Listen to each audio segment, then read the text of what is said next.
Thank you, Madam Deputy Speaker. I beg to move that this House has considered support for Gurkha veterans and their dependents. As I speak, Ganendra Limbu is in hospital where for 2 weeks he has helped me to put together this story in a manner that I hope will be befitting. Before I begin, I hope that the House will join me in wishing him a swift and full recovery. Yeah. Nepal is a country smaller than the UK, bordered by global giants China to the north and India to its south. Its highest point is Mount Everest, and it is from Nepal that for over 200 years the UK has drawn some of its most resilient, courageous and loyal soldiers. Ganendra was born in the mountainous village of Karmalung, with its population of 900 on the 27th of January 1960. Like many across Nepal, he grew up in poverty, despite both parents working long hours as farmers. The ambition to one day join the Gurkhas and serve alongside the British Army, as did some of Ganendra's uncles and cousins, was a route out of poverty and into a life of expedition, but it was an ambition shared by hundreds of thousands of young Nepalese.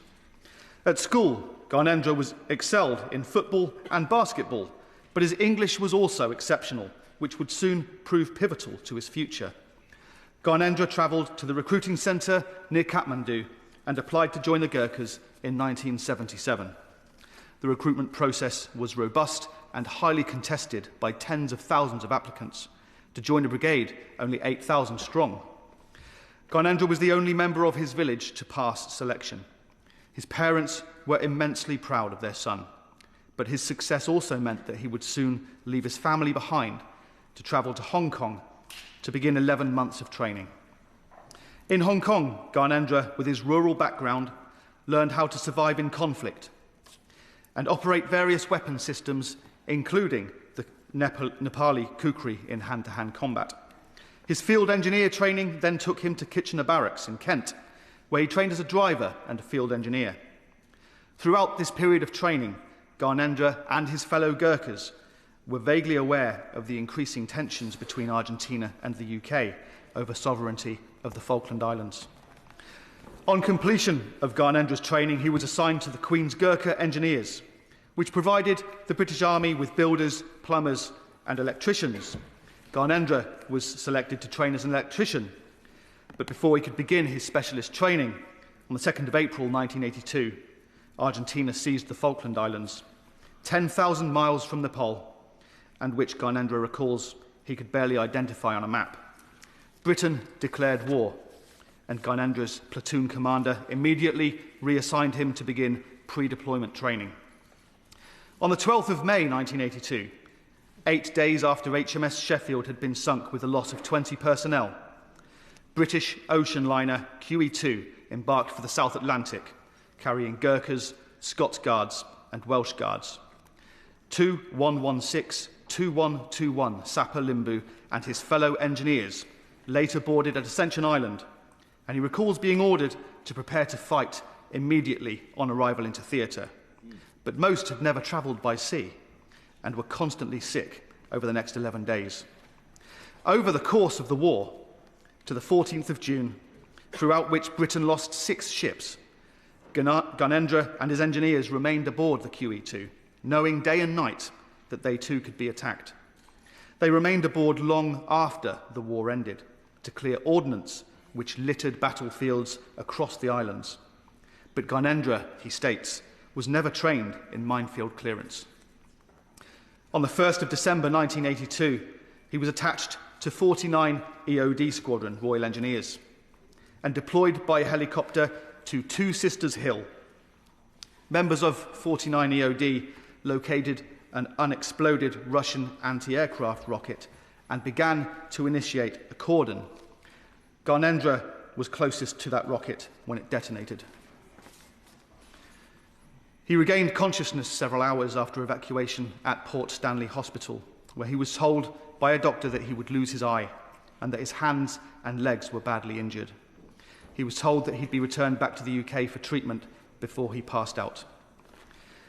He was first moved to Ascension Island on the 4th of December, where he received further treatment, and he remembers being unable to pass urine. He remembers being given another injection before again regaining consciousness at Queen's Hospital in Woolwich. He was blind in both eyes for 2 weeks, during which he was operated on by Colonel Youngson, who told him he was lucky to have survived at all. Following 6 months of treatment, Ganendra lost one of his eyes, but retained sight in the other, and he kept limited use of his hands and legs. Throughout these 6 months, Ganendra cried day and night. His hopes of a long army career as an electrician were over at 22.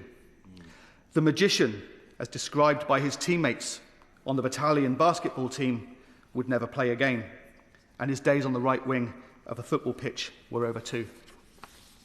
After his discharge from hospital, Ganendra returned to Kitchener Barracks, wanting to seek legal advice, but was ordered not to leave camp. In 1983, he was told he was no longer fit for the army and flown back to Hong Kong. He was physically and psychologically broken and would have nothing to offer back in Nepal.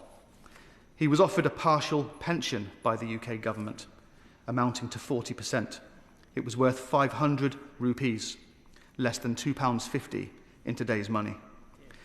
The UK sent this man, who travelled 10,000 miles to serve the UK in the Falkland Islands, back to Nepal with one eye, a walking stick, and £2.50 a month. Shame on us. I thank my honourable friend and gallant friend, the member for Tewkesbury, and he's making an excellent speech, because the service and sacrifice of Gurkha veterans must never be understated or sidelined. However, the treatment in particular of Commonwealth and Gurkha veterans with regards to their pensions has been deplorable. The UK government has rightly recognised the veterans' bravery and their achievements, but that must be translated with respect to their treatment and pensions. Does my honourable friend agree that the UK government must now work at pace with the new Prime Minister of Nepal to work collaboratively to resolve these long-standing issues of long-suffering veterans?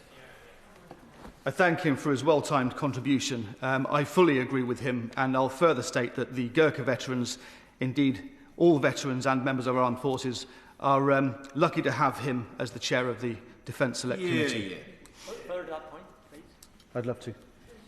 Lance, Deputy Speaker, first of all, can I commend the honourable and gallant member for Tewkesbury for bringing this forward. In the time he's been in this House, his contribution on Army, Navy and RAF issues has been significant, and we thank him for that. When I was a wee boy, and that wasn't yesterday, we used to have exploits of the Gurkhas, and we used to, when I read the magazines or the exploits in the paper, you're always moved by their bravery, and it always struck me. I never ever met one day. I was on an exercise with the Armed Forces Parliamentary team, and I met some of the Gurkhas. They weren't that big, but my goodness, they were strong, they were courageous. So the Gurkhas have given their all for this United Kingdom of Great Britain and Northern Ireland, often at great personal cost, as he's outlined. Is it only right that we ensure every veteran, regardless of when they served, receive the dignity, the pension equality and the welfare support that they earned on the battlefield?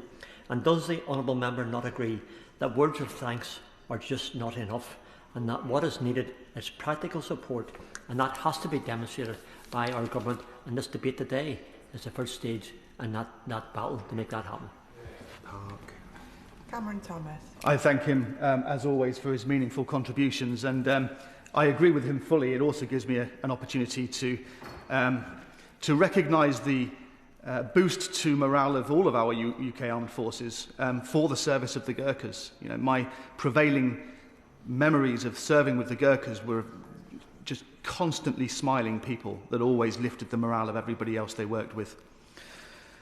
In 2004, Ganendra's first application to return to the UK was rejected because he had retired prior to 1997. But the Gurkha Justice Campaign continued to fight for equal settlement rights for all Gurkha soldiers. On the 29th of April 2009, a Liberal Democrat motion to deliver equal rights to settle for all Gurkha veterans delivered Gordon Brown's government a shock defeat. Within 1 month, the Home Secretary announced that all Gurkhas who had served for at least 4 years would settle. But, Madam Deputy Speaker, it should never have taken such a prolonged and public campaign with the backing of opposition MPs and Labour rebels, and only 1 year out from a general election, to deliver this piece of justice to our veterans. Ganendra was granted indefinite leave to remain in 2012, and he moved to Aldershot. He's now 66 years old, totally disabled, and clearly unable to work. He survives through food bank donations and the support of Farnborough Church members. Notwithstanding the fact that, but for a parliamentary anomaly, this country would have kept him hidden away in Nepal, this is a shameful injustice. Ganendra is tired, he's desperate and ill. He told me that he wishes he could have his time back, that he could be 22 again, with use of both of his eyes and his body. I can't give him that, but I am honoured to be able to speak for him today. This week I met with several other Gurkha veterans in Portcullis House, and all feel a continuing sense of injustice, a sense of injustice that I share. 2115-4152, Ferber Sherpa, a retired Warrant Officer 2 of the 10th Royal Gurkha Rifles, told me that he served this country for 20 years and 119 days, and yet in his accrued pension, the years he served in Asia prior to 1997 were not factored.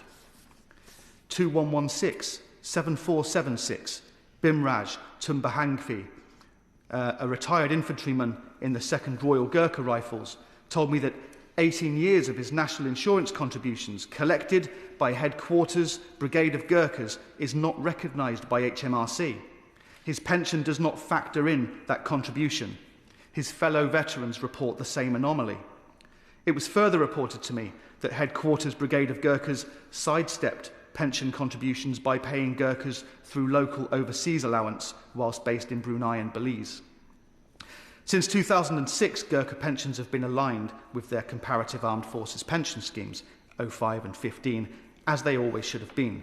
But service prior to 2005 returned a paltry figure. Bimraj retired after 18 years in 2003, before the alignment, and the lump sum his pension accrued amounted to only £3,000. He receives less than £400 a month.